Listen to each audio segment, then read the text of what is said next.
Right, that should be in now. So we should see that appearing here. Yep, there we go. Should appear in this in a second. Hello guys! Hey! How's it going? I'm alive, Lindsay, I'm alive. I think so. I think I'll be about 15 seconds delayed. Cool. Yay!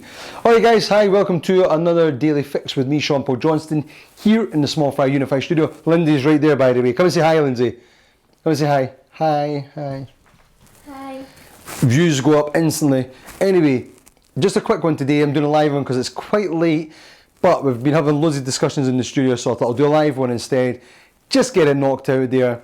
Do it from the camera as well. I've been doing it from the mobile or something, or the iPad. But I've actually got the camera set up with the microphone set into it, so it should be good quality. If there's any problems with the audio, let me know in the comments. I can check it out. Now, a couple of the stories that I saw today, just a couple of funny ones I thought. There was one where Sony apparently, they've done a couple of things in the last few days, or the last week or so. The first one was, there was a big mess up with PayPal where people were getting getting banned on the Sony PlayStation 4 for the PlayStation Network accounts, because something had happened with PayPal and they were getting chargebacks. So Sony obviously thought there was problems, people couldn't pay the money, so they banned thousands of people. I've not actually checked mine yet, so I'm hoping I've not been banned.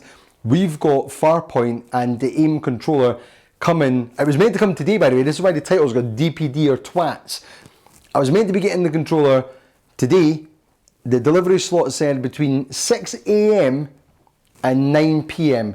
And then it changed from 8:20 to 9:20, so I was waiting in for it, and then it changed from 9 or 8:20 till 10 PM, again waiting in for it, and at 10 o'clock, still nothing had turned up.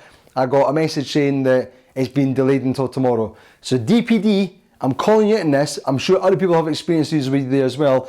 I even posted you a Twitter message saying it's absolutely horrendous the way you've treated your customers, the way you've treated me, so get it sorted, and my parcel better come tomorrow. Anyway, moving on, I'm hoping to get the aim controller tomorrow, and we're going to do a live stream with Lindsay on Wednesday, so she'll be shooting spiders and killing alien bugs, so that'll be pretty cool. So check that out on Wednesday. We'll probably do it about 10 o'clock or something. It'll just be a short stream, an hour or something in VR. It'll be just Lindsay playing it herself. I'll manage to feed off to the side. The second thing was, Sony apparently posted up a video on their own channel, on their website and their channel, for Anthem. Now this is the game that was shown at the Xbox One X media conference at E3 this year, and it's a game by EA. It looks amazing, Anthem. And now it's probably EA that's actually done this. They've probably just been lazy. But basically, Sony had posted up the video of Anthem saying it's coming to the PlayStation 4, and someone noticed that during one of the transitions, the buttons that it shows on the screen are Xbox One buttons, Xbox One X buttons. So they've actually just taken the same footage and they've changed the buttons. So pretty sloppy and pretty lazy. But it actually raises a wider issue in the industry of bullcrap shots, or things like where we saw something like Watch Dogs, where we got to see it a couple of years before it got released. It looked phenomenal, and then the final product wasn't really quite what it lived up to be. And you know, things change in production and development, obviously, but the fact that they put this up without even checking it, and they're posting something for a console that is more powerful and better spec than the PlayStation 4 Pro is, the fact that they're posting the exact same video, that's given it a misrepresentation of what that game could be in the PlayStation 4 Pro. Now, maybe it'll be minimal by the end of it, maybe it'll be like very close, it'll be difficult for someone to tell. But these companies really should be making sure they're getting this right, especially as you as a consumer are looking for them to be honest with you as a consumer and where you're going to spend your money. So quite sneaky of Sony for that one. Now, whether Sony knew about it or EA just made a complete mess up, hopefully they'll actually say something about it, or they'll get that fixed. You know, I take to be thinking people are going to go buying Anthem for the PlayStation 4 Pro, expecting it to look like a high-end PC version or the Xbox One X version, when it's probably not going to be as good as that, especially when people are quite graphical whores these days, including myself. The other thing was, I'm doing the daily fix, as you guys know, carrying on with this Monday to Friday, so we'll do a little bit of a mixture. I mentioned this on Friday as well. what I'm probably going to do is a little bit of a mixture between the daily fix, where it'll be a couple of story ones each week, a couple of things about the studio, and then just a couple of general ones. So I'll kind of try and mix it up each week, and I won't do it all the same days. I'll probably mix up the days, so you'll get one where I'm maybe giving you a more in-depth story on one topic.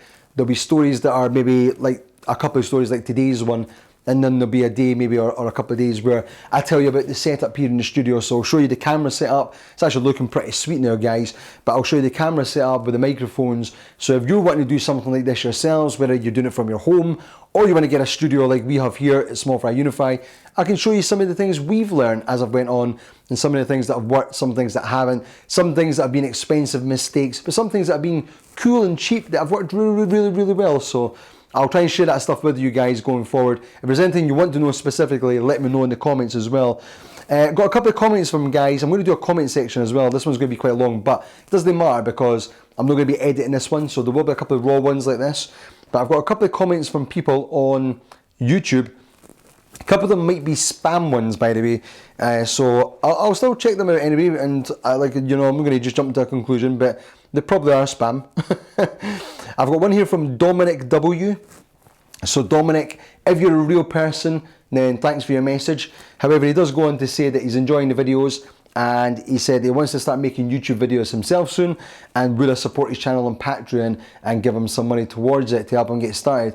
Well, Dominic, as much as I like your message and I love your enthusiasm there, coming on the thing and asking for money straight away, I like it, it's good. However, I'm self-funding the studio. I work a full-time job to pay for this place. I don't make any money from it. Well, I make some money from the revenue from people watching the videos once you hit 1,000 views. But we never hit 1,000 views, so I've made nothing.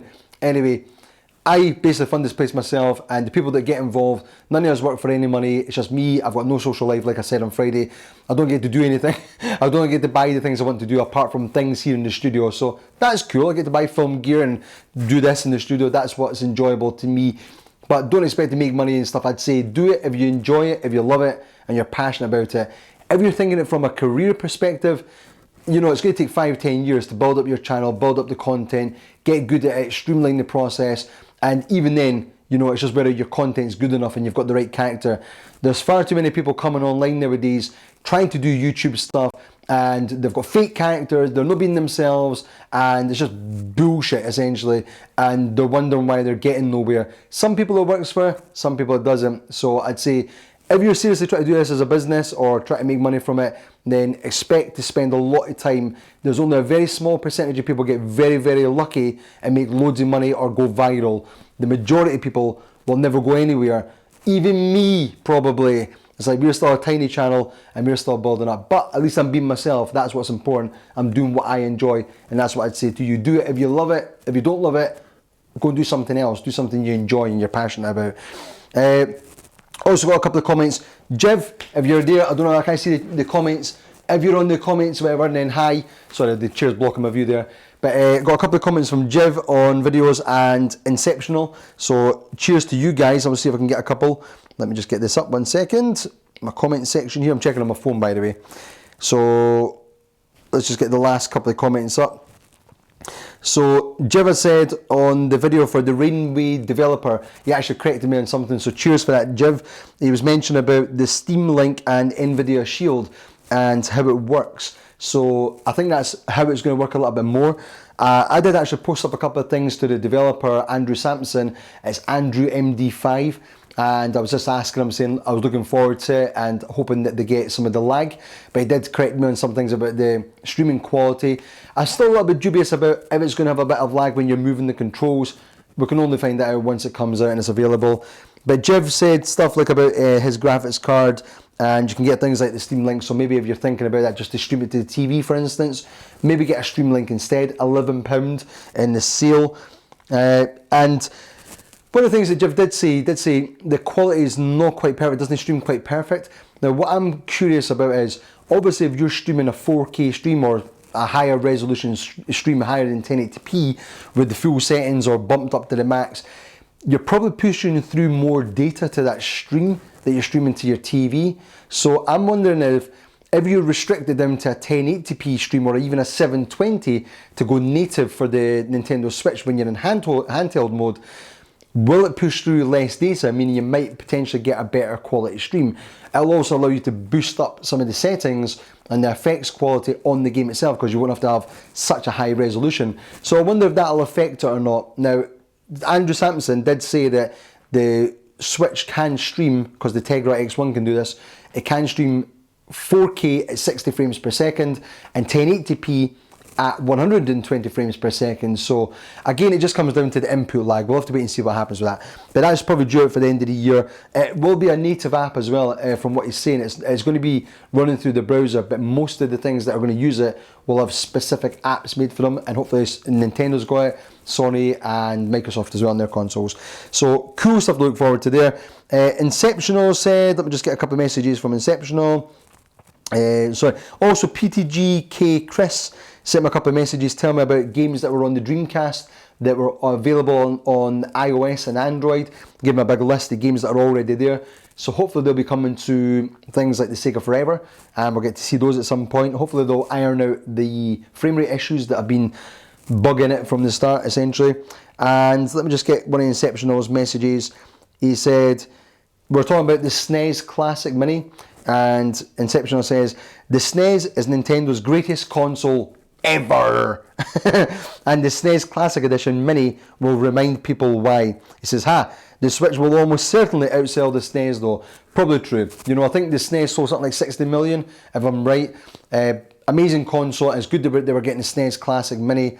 That's going to be really cool. I've got one ordered for the studio, and the fact that it's coming with Star Fox 2 is the big selling point, obviously, but along with those other amazing games with it. But yeah, the SNES is probably going to be a big one for a lot of gamers my kind age, you know, like 30s, mid-30s. I'm older now, obviously, but I'm like that kind of generation. They're going to love the console, and yeah, just hope this kind of stuff comes to the Switch as well. If we can get a virtual console at some point, I'm hoping that the virtual console will still be separate from the Classic Mini, and there'll just be two ways you can get access to it. If you don't want to buy a Switch, you can buy the Classic Mini. If you have got a Switch, you'll be able to access it all there. So that's what I'm hoping for, and that's why that's maybe taking a bit longer. They've got the consoles there if you want to get it, but you will get access to it in the Switch. I'm just worried that if you buy the Classic Mini, you're then going to have to buy it again on the Switch, which would be a bit annoying, because we all know Nintendo loves to charge you several times for their games. It's all about the moolah. Anyway, guys, I'm going to head off now. I've probably talked for ages, way longer than I planned. Just want to say to you guys, remember the podcast went up today. We're doing it on a Monday instead now, so we're trying to get it recorded on the Sunday evening to get it out to you for lunchtime on Monday, the start of the week, so you can check it out before lunchtime or during your lunch, and that way you've got to look forward to the whole week instead of midweek. So hopefully you checked out this one. It's episode 22. It was the full team again, me, Mike, Kat and Anton. Check it out, it's up on YouTube, SoundCloud and Apple Podcasts it's called now, so you can go and check it out there and leave us a comment like I said. Also, just want to leave you with, I've got a little outro that I'm going to read to you guys. This is what I'm going to start saying to you all the time from now on. So, I'll let you hear what it says once I ever can find it. So, leave us a comment and let me know what you thought about today's video. If you were even remotely entertained, give us a like. And remember to hit subscribe so you don't miss out on future content. You, me, all of us, we're all just a bunch of small fries trying to create big things. Thank you for watching.